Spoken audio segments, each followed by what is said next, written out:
Hello everyone. This video is all about the Lisbon Treaty, how it removes the veto on international trade agreements and how it threatens public services from entering the international free trade system. There are 5 issues I'm going to deal with, and I'm going to follow that with 4 questions that the government must answer to clarify the issues so that the people can vote in an informed fashion on the Lisbon Treaty. The first issue is international trade agreements that consist just of agricultural goods or other goods cannot be vetoed by any member state. This was confirmed on Friday the 23rd of May by the Dublin office of the European Commission. So, how does the government veto an international trade agreement? It has to be a package of measures that involves agriculture and other goods and services. It is the services element of an international trade agreement on which the government and all the EU member states rely on to be able to veto it. The second issue then is, we don't have a veto on every service, we've only got a veto in 5 services under the European Union's Common Commercial Policy. These are health, education and social services, cultural services and audiovisual services. The position now, as it stands, is Ireland and every member state has an absolute guaranteed right to veto any international trade agreement that involves one or more of any of these key services. Now is the time for the government to tell the electorate which one or more of those 5 services, health, education and social services, cultural and audiovisual services, are in the current WTO round of trade talks that will allow them to veto it. The third issue I'd like to deal with is the fact that there are millions of people all over Europe who think it's a really bad idea to put these key services into the global free trade system under the structure of the World Trade Organization.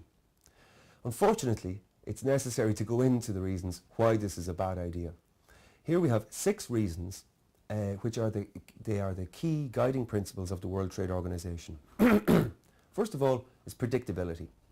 The purpose of the World Trade Organization is to create a reliable, solid, secure, predictable investment environment all around the world to guarantee the continued business.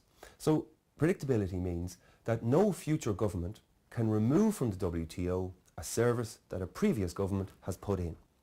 So you put health in, you can't take it out again. Second one is transparency. Every year the government must publish a very detailed list of all the rules and regulations which may interfere with the provision of services. And if countries feel that this list of rules and regulations isn't published regularly enough or detailed enough, they can go to the WTO court and sue and insist that it gets published. The third issue then is unnecessary and burdensome.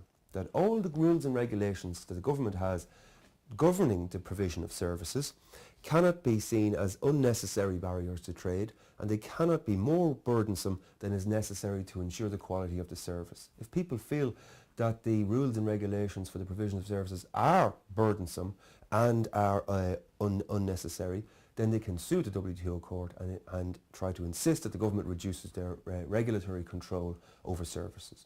Indeed, this has happened in many cases all over the world. The fourth one then is the most favoured nation. You can't have a most favoured nation. You can't do favours for countries in international trade agreements, in services which you've entered into the WTO. You can't even give favours to small poor countries. The fifth reason then is equal national treatment. This is a provision where, again, to create a global, efficient, rational, predictable global trading system, you can't prejudice public or private service providers. You must treat them equally. And you must treat national and international service providers equally as well. The sixth and final then one is market access. You cannot stop foreign service providers from entering into the market. So these are 6 guiding principles of the World Trade Organization, and if you think about them in the context of health or culture, etc., they're going to impact adversely on our societies and our peoples. The fourth issue I'd like to deal with then is the idea that is the fact that the Lisbon Treaty deletes the current absolute guaranteed right to veto a trade deal that has these aspects of our economies and societies in it. This again was confirmed by the Dublin office of the European Commission. And what they went on to say on Friday 23rd was that the guaranteed veto was replaced with a conditional veto. So here's a copy of the European Commission office in Dublin, where it says that under the Lisbon Treaty, the requirement for unanimity for agreements in the areas of certain key services, e.g. cultural and audiovisual, social, education and health, will remain in certain circumstances. So they've confirmed we're moving from an absolute guaranteed veto to certain circumstances veto. Now is a good time for the government to tell the electorate why is it good for Ireland, why is it good for Europe to remove the absolute guaranteed veto and replace it with a conditional veto on these key services entering the free trade system. Now, the Commission did say that the key services veto will remain in certain circumstances.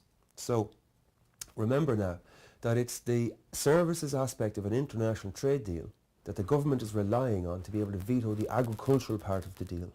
And we're moving from guaranteed to certain circumstances. Article 188C(4)(b) of the Lisbon Treaty says that the veto will stay in social, education and health services where these agreements, international trade agreements, quote, risk seriously disturbing the national organisation of such services and prejudicing the responsibility of member states to deliver them. So now the government must tell people in detail, with examples, what does risk seriously disturbing mean and what does prejudicing the responsibility mean. What do these words mean? Unfortunately, the European Court of Justice, who will be the final decider on the meaning of these words, and unfortunately again the record shows that when presented with a case, the European Court of Justice tends to side with the rules of the internal market, the free trade rules of the European Union, and that they trump the rules which govern the protection of services by the member states. One example is the Watts case of 2006, where the court declared that internal EU market rules trumps, quote, the responsibility for the organisation and delivery of health services and medical care, which Article 152 of the existing EU law states is reserved for member states. Indeed, here's a copy of that judgment in the 2006 Watts case. It even goes as far as to say that the internal free market rules, so in other words the Union has competence over health, even though it is aware of the fact that Article 152 says in the existing treaties, the community action in the field of public health shall fully respect the responsibilities of member states for the delivery and organisation of health services and medical care. Cognizant of this fact, and in here we have a summary from the press office of the ECJ, the system of prior authorisation, in other words, in the case in question, the existence of waiting lists in the NHS health system in the UK, constitutes, both for patients and service providers, an obstacle to the freedom to provide services. So even though Article 152 says the government controls the health services, the existence of a waiting list overrules that and says free market rules apply. It went further, and in the Watts judgment they said that the court does not take account of budgetary constraints that the member state may be going through, and it says that when we apply the freedom to provide services, internal market rules of the EU, Article 49, this does raise questions for Article 152, and it goes on again and quotes the details of Article 152 we've just seen. And then it says that given previous judgments in 2 European Court of Justice cases, quote, national health services financed by the state, such as the NHS, fall within the scope of Article 49 EC. In other words, free trade market rules in the European Union apply to the health industry. National health services financed by the state, such as the NHS, fall within the scope of Article 49 internal market rules, freedom to provide services. So in this context, when Lisbon says risks seriously disturbing the national organisation, and it says prejudicing the responsibility of member states to deliver the service, again, what do these words mean? Don't forget that the ECJ case also said, again, that the national health service, such as the NHS, fall within the free trade rules, Article 49 of the EU, and they were fully cognizant of the fact that they were in the process of fully respecting the responsibilities of member states for the organisation and delivery of health services and medical care. Now, in light of this case, the words that were used to overrule Article 152 and the words that we see in the Lisbon Treaty mean that Lisbon's Article 188C(4)(b) will not provide member states with a veto on international trade agreements when the government tries to put health in, or the government tries to block the agricultural deal as a result of health being in. And there's 2 reasons why.